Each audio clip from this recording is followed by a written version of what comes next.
Salmo 149. Las grandes alabanzas de Dios y una espada de dos filos. A. La alabanza del pueblo de Dios. 1. Cantar a Jehová cántico nuevo. Cantad a Jehová cántico nuevo. Su alabanza sea en la congregación de los santos. A. Cantad a Jehová. Los últimos 5 de los 150 salmos recopilados comienzan y terminan con esta frase. En muchas, o la mayoría, de los cantos anteriores había un problema, una crisis o un mal descrito y presentado ante el Señor. En estos últimos salmos, todo es alabanza. B. Cantad a Jehová cántico nuevo. A Dios le encanta recibir el regocijo y la alabanza de su pueblo expresados en cántico, especialmente en cántico nuevo. El cántico nuevo puede provenir de un santo viejo a medida que adquiere una nueva conciencia del amor y la gracia de Dios. Y Él es siempre nuevo en sus manifestaciones. Su misericordia es nueva cada mañana, sus liberaciones son nuevas en cada noche de dolor, que tu gratitud y acción de gracias sean también nuevas. Spurgeon. C. Su alabanza sea en la congregación de los santos. Es maravilloso para el santo individual ofrecer alabanza a Dios. Es aún mejor y más grande hacerlo en la congregación de los santos. La comunidad del pueblo de Dios enriquece la alabanza, especialmente la alabanza ofrecida en cántico. 2 a 4. El placer de la verdadera alabanza. Alégrese Israel en su Hacedor. Los hijos de Sión se gocen en su Rey. Alaben su nombre con danza. Con pandero y arpa a él canten. Porque Jehová tiene contentamiento en su pueblo. Hermoseará a los humildes con la salvación. Alégrese Israel en su Hacedor. Si alguna vez faltaron razones para alabar a Dios, hay una gran razón que siempre está a la mano. Siempre es correcto y honorable para nosotros alabar y alegrarnos en nuestro Creador. Y el punto de partida para nosotros, criaturas, debe ser nuestro reconocimiento del Creador, ya que solo cuando hemos comenzado a conocer a Dios como nuestro Creador podemos apreciar lo que le debemos y comprender cómo no hemos podido alabarlo y agradecerle adecuadamente. C. B. Los hijos de Sión se gocen en su Rey. Dios es el Hacedor de toda la humanidad, pero es reconocido como Rey solo sobre su pueblo. Este reconocimiento es una fuente de gozo incomparable para su pueblo, que se da cuenta de que nunca podría esperar un gobernante más grande en amor, sabiduría y poder. Y es común que las personas se alegren por un líder político o un jefe de Estado. La visita de tal gobernante se considera una ocasión especial y feliz.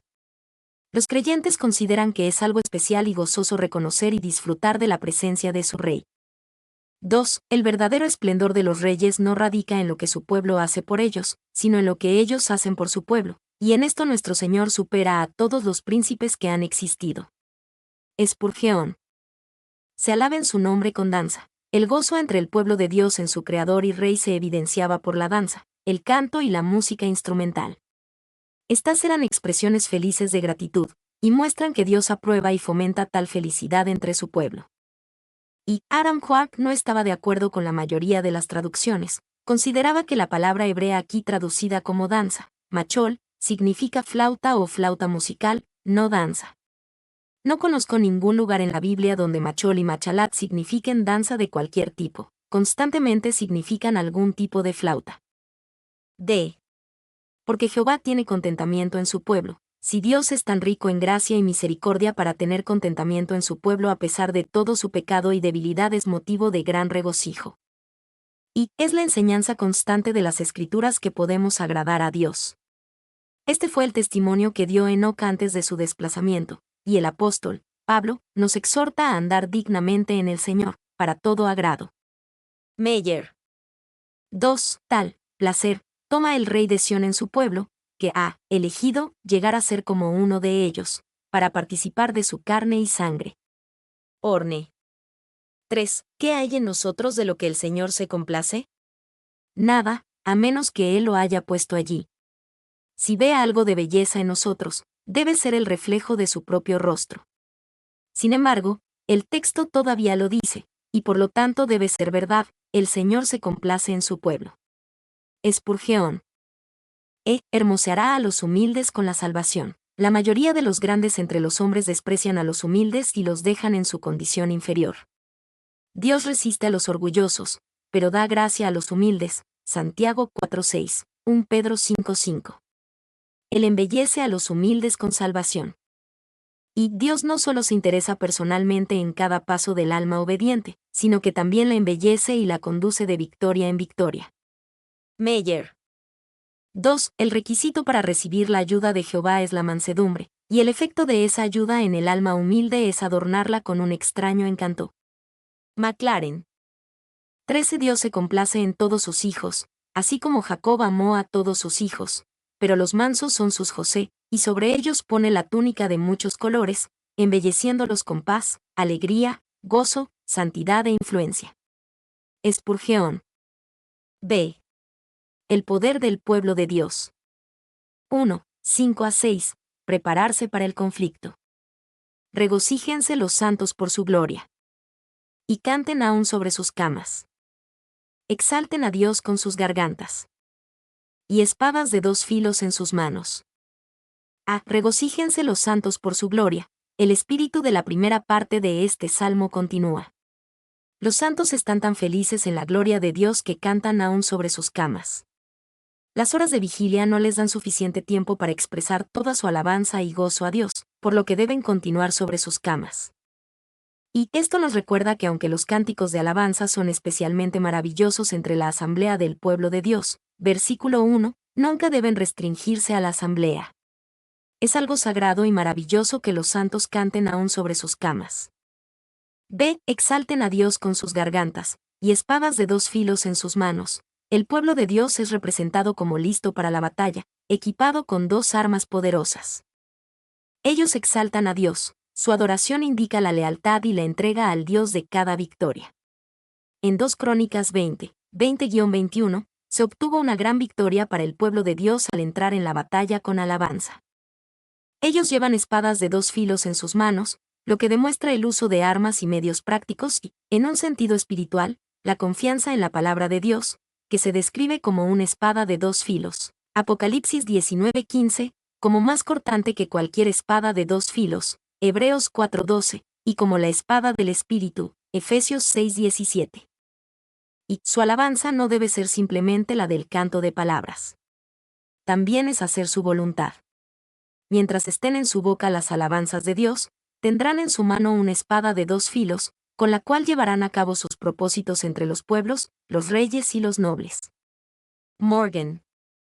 2. En este estado mental, el Señor le dará la victoria a su pueblo, como lo hizo con Nehemías y sus hombres que trabajaron con espada y pala, mientras oraban al Señor, Nehemías 4:9, 16-23, creyendo que nuestro Dios peleará por nosotros, Nehemías 4:20.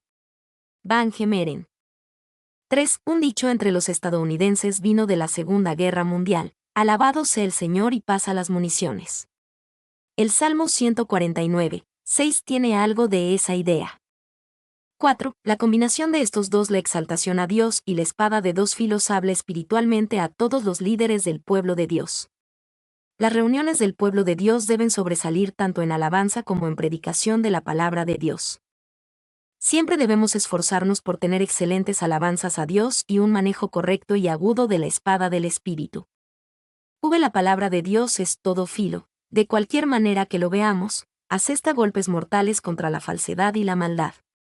Si no alabamos, nos entristeceremos en nuestro conflicto, y si no luchamos, nos volveremos presuntuosos en nuestro canto.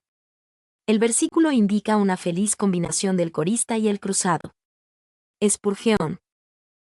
Si tuvieras una espada de acero, lucharías con hombres, pero eso no es parte de tu negocio.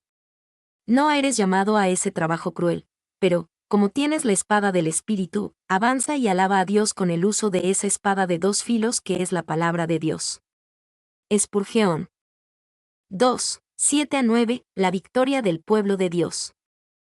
Para ejecutar venganza entre las naciones. Y castigo entre los pueblos. Para aprisionar a sus reyes con grillos. Y a sus nobles con cadenas de hierro. Para ejecutar en ellos el juicio decretado. Gloria será esto para todos sus santos. Aleluya. Para ejecutar venganza entre las naciones. El poder de la alabanza y la palabra de Dios finalmente verán la obra de Dios cumplida entre las naciones. Para aquellos que persisten en la desobediencia, será venganza y castigo al final de los tiempos. Ni siquiera los reyes o los nobles pueden escapar de este juicio venidero. Y el final severo del Salmo produce una nota que muchos oídos sienten como discordante. Sin embargo, está completamente libre de cualquier sentimiento de venganza personal. McLaren. 2. Ejecutar venganza, por todas sus crueldades y heridas hacia el pueblo de Dios. Esto fue literalmente logrado por David contra los filisteos, amonitas, sirios y otras naciones y príncipes vecinos, que fueron enemigos acérrimos del pueblo de Dios. Pole. 3. Vemos que en el contexto inmediato del salmista, de alguna manera, Israel iba a ser el agente para ejecutar venganza. Esto significa que su alabanza gozosa tenía que conectarse con la obediencia radical, incluso con los difíciles y costosos mandamientos de Dios. Como creyentes bajo el nuevo pacto, no luchamos contra enemigos de carne y hueso, Efesios 6, 12-18. Sin embargo, tenemos la responsabilidad de ser no solo adoradores, sino guerreros en una guerra espiritual que a veces será difícil y costosa. En un sentido espiritual, debemos ejecutar venganza en todo lo que se oponga a Jesucristo y la obra de su reino en nuestras vidas. 4. Nuestro equivalente de atar reyes con cadenas, 8, es llevar cautivo todo pensamiento para obedecer a Cristo. 2 Yoar 10:5. Kidner. V. Para ejecutar en ellos el juicio decretado, sería una cosa triste que cualquiera hiciera un mal uso de este texto, para que ningún creyente guerrero sea inducido a hacerlo. Le recordamos que la ejecución no debe ir más allá de la sentencia y orden, y no hemos recibido orden de ejecución contra nuestros semejantes. Spurgeon. B. Para el creyente bajo el nuevo pacto, hay un juicio decretado contra todo enemigo espiritual, y Jesús lo escribió con su obra en la cruz, Juan 16:11, Colosenses 2:14. 7. Para ejecutar venganza. La historia de este canto es de gran tristeza, debido a una grave mala interpretación y una grave mala aplicación. Delitzsch ha dicho, por medio de este salmo, Gaspar Scioppius, en su Classicum Belli Sacri, enardeció a los príncipes católicos romanos a la guerra religiosa de los 30 años y, dentro de la Iglesia protestante, Thomas Müntzer, por medio de este salmo, provocó la guerra de los campesinos. Morgan. 8. Especialmente a la luz de cómo se ha abusado de este versículo, es importante recordar lo que señaló Morgan. No hay ninguna referencia en este salmo a la Iglesia de Dios. Como indica específicamente, tiene que ver con Israel, con los hijos de Sión. B. Gloria será esto para todos sus santos. De alguna manera más allá de nuestra comprensión actual, Dios usará a su pueblo para corregir los errores de esta era presente. Incluso si nuestra participación es solo como audiencia de los justos juicios de Dios, será gloria para todos sus santos. Y son redimidos de la servidumbre para que puedan ser guerreros de Dios. El honor y la obligación son universales. McLaren. Se aleluya, esta oración, una palabra en hebreo, aleluya, se entiende como una declaración o una exhortación. Aquí, especialmente, puede tomarse como una exhortación y aliento para todos aquellos que rechazan y resisten a Dios a que lo alaben, para que estén entre sus santos y no entre las naciones que recibirán la venganza de Dios. Mi nombre es Demim. Soy tu asistente personal. Mi sitio en internet es demim.es.tl.